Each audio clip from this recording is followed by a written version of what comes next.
आज हम अपनी बात एक बचपन की पोएट्री से शुरू करते हैं। Johnny Johnny, yes papa, eating sugar, no papa, telling lies, no papa, open your mouth. ये बच्चों की कविता, ये राइम हम सब ने बचपन में सुनी है और अपने बच्चों को सुनाई भी है। आपने भी सुनाई होगी। चीनी खाने पर पापा बच्चे से पूछते हैं कि जॉनी बेटा, क्या तुमने चीनी खाई? बेटा कहता है नो पापा। वो इनकार करता रहता है, लेकिन पापा फिर उससे कहते हैं ओपन योर माउथ, मुंह खोलो। तो वो समझ जाता है कि अब तो चोरी पकड़ी गई, अब कुछ नहीं हो सकता। तब फिर वो बड़ी ही मासूमियत के साथ खिलखिलाते हुए अपना मुंह खोल देता है। ये बच्चों को बहलाने की, उन्हें सही गलत, झूठ सच का फर्क समझाने की पोएम हो सकती है, लेकिन क्या इसी तर्ज पर सत्ता देश के सबसे गंभीर मुद्दे पर भी सच्चाई को छुपाते हुए असली सवालों से कन्नी काट सकती है क्या? अपनी जवाबदेही और जिम्मेदारी से बच सकती है क्या? नमस्कार, मैं हूं विजय। आप देख रहे हैं एक्सक्लूसिव खबर। आज के दौर में जो सच है वही एक्सक्लूसिव है। आज का सच यह है कि संसद के मॉनसून सत्र में देश के सवालों और विपक्ष की घेराबंदी का सामना करने की हिम्मत नरेंद्र मोदी सरकार नहीं जुटा पा रही है। लेकिन संसद के इस सत्र को टाला नहीं जा सकता।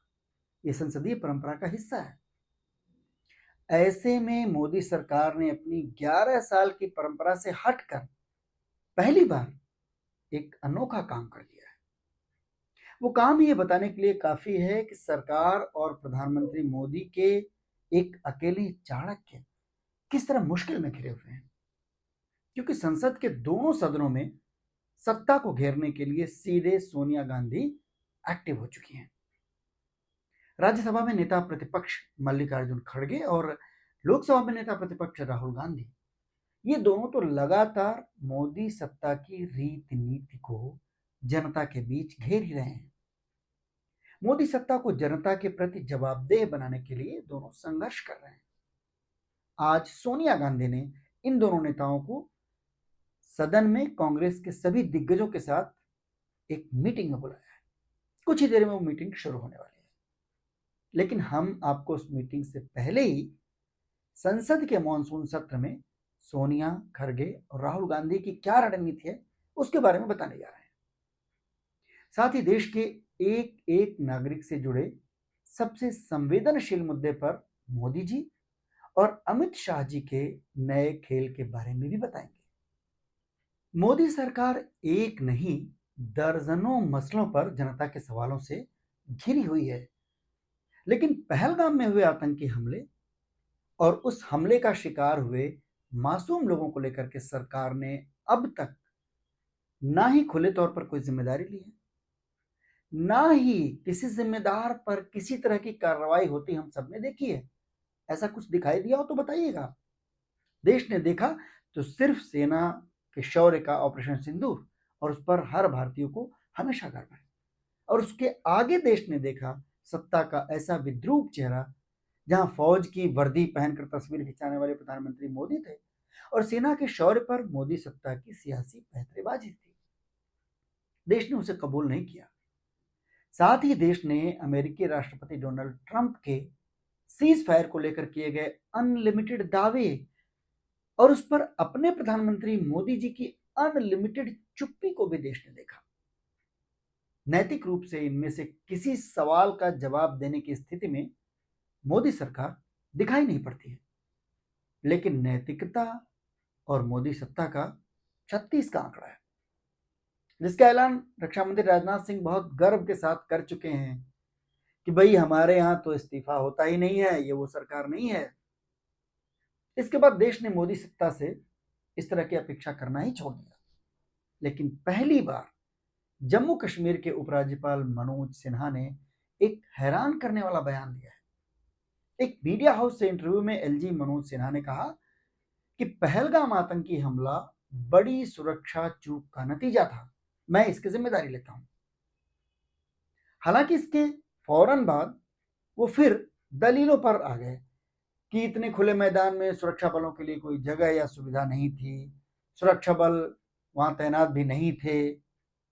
इस तरह की दलीलों के साथ ही एलजी मनोज सिन्हा ने भी सेना के शौर्य के पीछे छिपने की कोशिश की। फिर भी पहली बार बड़ी सुरक्षा चूक और जिम्मेदारी लेने की बात सुनकर देश चौकन्ना हो गया। तो अब आगे क्या? क्या एलजी साहब इस्तीफा देने वाले हैं?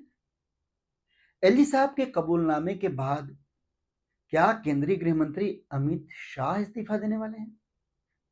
लेकिन जिम्मेदारी उन्होंने तो ली नहीं है, जबकि लेनी उन्हीं को चाहिए थी, और वो भी पहले दिन ही, 22 अप्रैल को नहीं तो 23 अप्रैल को ले लेते, क्योंकि केंद्र शासित राज्य में ये जिम्मेदारी केंद्रीय गृह मंत्री की ही होती है।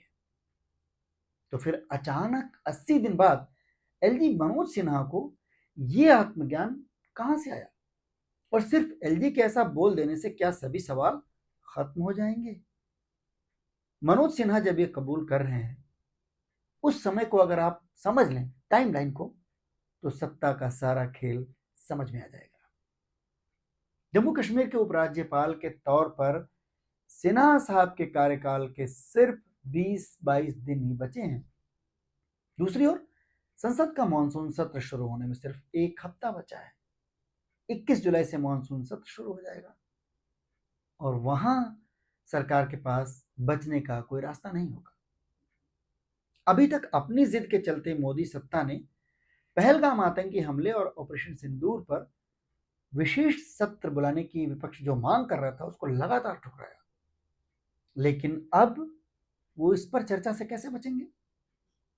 खास बात यह है कि इस समय विपक्ष के पास जितने भी हथियार हैं, जनता के जितने भी सवाल हैं, उन सब के निशाने पर सीधे सीधे प्रधानमंत्री मोदी और गृह मंत्री अमित शाह हैं।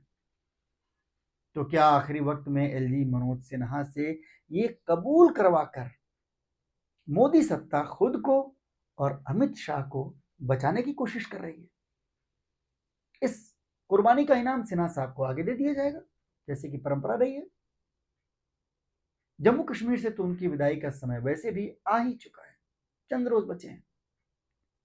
देश के लिए इतने संवेदनशील मुद्दे पर भी सत्ता ऐसी पैंतरेबाजी कैसे कर सकती है? आप क्या सोचते हैं? हमें कमेंट बॉक्स में लिखकर बताइए। हम आपको बताते हैं कि सत्ता के हर दांव और घात का जवाब देने के लिए कांग्रेस ने किस तरह की जोरदार तैयारी कर रखी है। कांग्रेस संसदीय दल की अध्यक्ष सोनिया गांधी हैं। आज कुछ ही देर बाद उनके घर, उनके आवास 10 जनपद पर एक बड़ी बैठक होने जा रही है। इसमें खास तौर पर दोनों सदनों के कांग्रेस नेता मल्लिकार्जुन खड़गे और राहुल गांधी मौजूद रहेंगे। सोनिया गांधी की इस अहम बैठक में पहलगाम हमले और ऑपरेशन सिंदूर के बाद के हालात पर सरकार को घेरने की रणनीति तैयार की जाएगी। ये एक ऐसा मुद्दा है जिसे लेकर प्रधानमंत्री मोदी सबसे ज्यादा असहज हैं, परेशान हैं, क्योंकि इसमें जिम्मेदारी का सवाल भी है, तो ट्रंप के दावों और अंतरराष्ट्रीय स्तर पर भारत की कमजोर होती साख का भी सवाल है।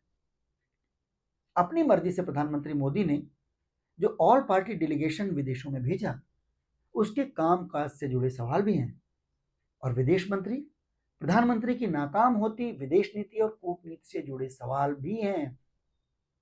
सवाल तो टैक्स पेयर्स की कमाई का भी है, जिसे मोदी जी के विदेश दौरों से लेकर ऑल पार्टी डेलीगेशन तक सबने दिल खोल कर उड़ाया, लेकिन हासिल सिफर यानी शून्य ही नजर आ रहा है। चुनाव आयोग बिहार में वोटर लिस्ट की जो गहन जांच पड़ताल करवा रहा है, उससे जुड़ा मुद्दा भी है। लेकिन कांग्रेस सबसे ज्यादा पहलगाम आतंकी हमला और उसको लेकर के हुए अब तक के हर डेवलपमेंट पर हर हाल में बहस कराना चाहती है। इस मुद्दे पर कांग्रेस समेत पूरे इंडिया गठबंधन की एकजुटता प्रधानमंत्री मोदी और अमित शाह के लिए बड़ी मुश्किल है। शायद इसीलिए जम्मू कश्मीर के एलजी के कबूलनामे का दांव सरकार ने चला है। लेकिन जैसा हमने शुरू में ही कहा कि ये बच्चे को बहलाने वाली कोई राइम नहीं है, कोई पोएट्री नहीं है, ये देश का सवाल है, देश की सुरक्षा और संप्रभुता का सवाल है। बहुत बहुत धन्यवाद।